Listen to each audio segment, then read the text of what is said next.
Hello, friends. Welcome back to How the Light Gets In. I'm very sleepy and it's raining, which makes me feel more sleepy. So I'm gonna try and keep my train of thought moving in an appropriate direction. No promises. So as we have probably discussed, that's the weird thing about making videos, but especially because I make them spaced out apart, is that I cannot remember the things that have actually come out of my mouth and the things that I've just thought about in my head. So if this is a repetition, good, and if it's not, sorry. Anyway, so I spend a lot of my free time on Reddit because it's great. Whatever weird or entertaining or stupid thing you'd like to find, Reddit probably has it. If you have a weird question that you can't get Google to answer for you, just type Reddit at the end of your question and you will find whatever you're looking for. I almost guarantee that. So if you've never used Reddit before, it is kind of social media, but it's really anonymous, and so it's very different than most social media. But there's all kinds of different little subgroups about basically anything that you might ever have been interested in. There's one for The Office, and there's one for Parks and Rec, and there's one for my favorite soccer team and all other soccer teams, and there's one for the city I live in, and there's one for the state that I live in, and there's one for the country that I live in, and basically anything that has anything to do with your life or your interests, you could probably find on Reddit. Reddit's great. But my favorite subreddit, the place where I spend the bulk of my time, is called Am I the Asshole? And Am I the Asshole is amazing. Especially if you, like me, are a nosy bitch who wants to be all up in other people's business all the time. So the premise of Am I the Asshole is that strangers can write in, lay out a scenario that is either has happened or a course of action they're considering. And then they ask am I the asshole here, or would I be the asshole here? And then everyone else gets to vote and say either not the asshole, or you're the asshole, or there's no assholes here, or everyone sucks. It's so great, guys. So there's all manner of different things that get written into this particular subreddit. I've used it for dumb shit because my boyfriend and I got into an argument about whether or not it was appropriate to throw bags of our dog's poop in other people's trash cans. Sometimes it's really sad.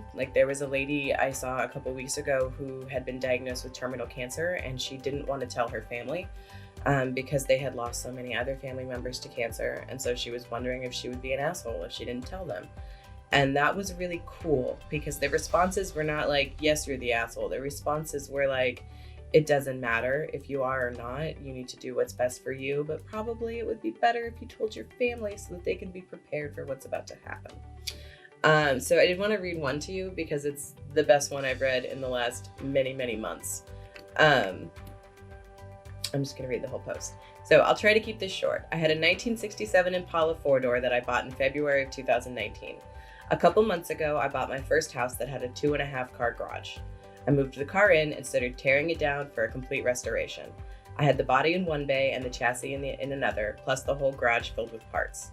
About 2 months ago, my girlfriend came to live with me during this whole crisis, and the whole time has hated that car. She wants to park in the garage. But I have 2 acres of land with a lot of nice places to park under shady trees, or even in the barn if it has to be inside. I tell her tough luck, it's my house, and it's not like I can just throw this thing back together real quick. Anyway, I went out of town for a couple of days on a business trip. When I got back, my girlfriend was all smiles, making me food all the time, doing all the chores, etc. I thought maybe she just was happy to see me, but then I realized that I didn't see her car in its usual spot. I asked her where she parked so I could make sure I mow that area and keep it clean, and she said not to worry because she parked in the garage. I asked how, and she told me to go check it out. Turns out that while I was gone, she had hired some people to come over and move everything related to that car, including the drivetrain, body, chassis, and all the parts, and take it to the local dump.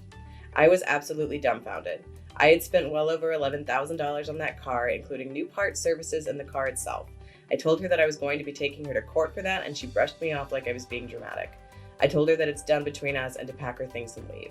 I admit I was really angry, but I did end up getting a lawyer, and as I have all the receipts for all that money spent, and I have her on my house's security cam footage, letting the guys in and watching them taking it all, I think I can win.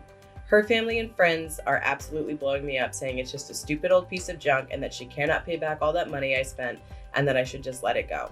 but I have been putting all my time, effort, and money into that car for a year and a half now, and god damn it if I am not going to get justice for what she did. Am I the asshole? So take a minute, lock in your answer. If you said not the asshole, you are correct. Because what the fuck?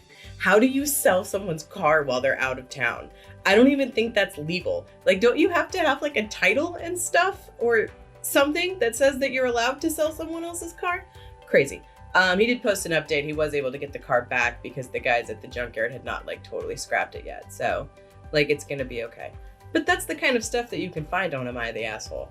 And things range from something like relatively normal like that to this one I read the other day that I couldn't find again because I think they deleted it, where like this dude's sister is like sunbathing nude in the backyard and it was making him uncomfortable, and his mom told him to stop being weird about it. So he started working out naked in the backyard, and then like the sister got mad and the mom's mad, and like bananas things happen on this subreddit. It's great. So the reason I bring all of this up is that like the Reddit hive mind can, well, let me put it this way. I don't always agree with the rulings that get passed down on Am I the Asshole? Because I don't think that the end result of your behavior is what makes you an asshole. I believe that the reason you did the thing that you did is what makes you an asshole. And the reason that I think that is because I've read this book like 7 times. And you should also read this book like 7 times. It's called Intimacy and Desire. It's by Dr. David Schnarch. And if you're thinking like, I'm not even in a relationship right now, I don't need to read that book, or I'm in a great relationship, I don't need to read that book, you're wrong. You need to read the book. For a lot of reasons, but mainly because what David Schnarch believes and what I believe and what my own personal therapist believes is that when you are in a relationship, there can come moments when the other person has become so important to you, you're not able to be honest with them anymore. And if you can't be honest, then real intimacy is not an obtainable thing. And that's not to mean that like you say every single thought that comes into your brain, regardless of whether or not it hurts someone's feelings. What it is being aware of the reasons why you do things. And I think I've said that phrase somewhere in the neighborhood of 10 million times on this channel, but it's important. Your motivation matters. You guys know I think that. So what David Schnarch talks about is coming at things from the best of you. And the best of you is about an honest understanding of who you are as a person and a solid handle on your own emotional situation or responses, and the ability to really parse out what is the best version of me that I can present in any conflict, in any scenario, to do something that comes from that good part of me. So I earmarked just like one really good little quote here, but the process of knowing yourself and letting yourself be truly known without demanding acceptance involves powerful self-confrontations. A solid sense of self is a more flexible self. You have more room to compromise because you're clear about who you are. And I love that because it's true. If you don't know who you are, you get swept up in the nature of that relationship. You don't want to lose it. The other person has become too important for them to go away, because who would you even be if they weren't with you anymore? And so you compromise things that you maybe don't really want to compromise because it seems like a good idea at the time.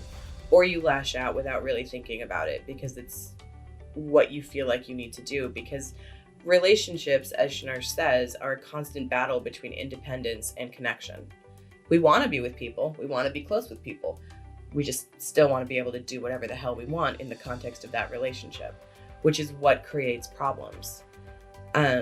If you've ever been to a wedding and they've done that stupid unity candle thing, then you know what I'm talking about. Because I've been to weddings where like there's the 2 candles, then they like the 1 candle, and then they blow the candles out. You don't stop being an individual person the minute you get married. There's not like a mystical, like new embodiment of your relationship that makes all decisions as one unit anymore. I tell my clients that you're not in the same boat and you're not on the same page. You are both in kayaks, and ideally you will stay on the same river. That's as good as it gets, because you have to figure out how to balance your autonomy with connection. Because if you don't, you're gonna go crazy and you want to wind up like all of our parents who are kind of miserable. I hope that's not actually true. It's just how it feels sometimes. So that is how I make my ruling on Am I the Asshole? Can I tell from the story that this person has laid out whether or not they are coming at things from the best of them? And if they are, then they're not the asshole. And if they're not, then they are. And the main difference between those two things is that, like, if I say something really shitty to someone for the sake of making them feel shitty, that's not the best of me. That's me intentionally hurting someone else's feelings. Obviously, I'm the asshole in that scenario. But if I say something honest and true that needs to be said, and it happens to hurt someone's feelings, then I'm not the asshole. Because that's another thing that Schnarch talks about in depth. We are all responsible for our own emotions. I cannot be responsible for managing anyone else's other than my own, and neither can you. It's just about being able to hold on to yourself, and so much of that is about just being able to deal with your own feelings and express yourself fully and not lie for the sake of your comfort or someone else's. Because that's how things get, super bad. And then you wind up on my couch and we have a lot of conversations where I make you say terrible things to your partner and you fight and it's awful. And then eventually it gets better. Like, it's a long process and it costs a lot of money. So it's better if you just do this ahead of time and then you don't have to pay me for things. See, everyone wins. All right, guys, that's all I have for today. Check out Am I the Asshole? If you enjoy the idea of this, I promise you will not be disappointed because it is a good time. If you have comments or questions, you can leave them below. You can find me at howthelightgetsinvids@gmail.com. You can reach me at htlgivids on Twitter. Or you can follow me on Instagram, which is emma.cott. At the end of this month, I'll be taking a pretty extensive Western United States road trip, and I will be posting a lot of updates there. So if you enjoy mountains and lakes and camping, you should follow me. Okay, I'll see you next time.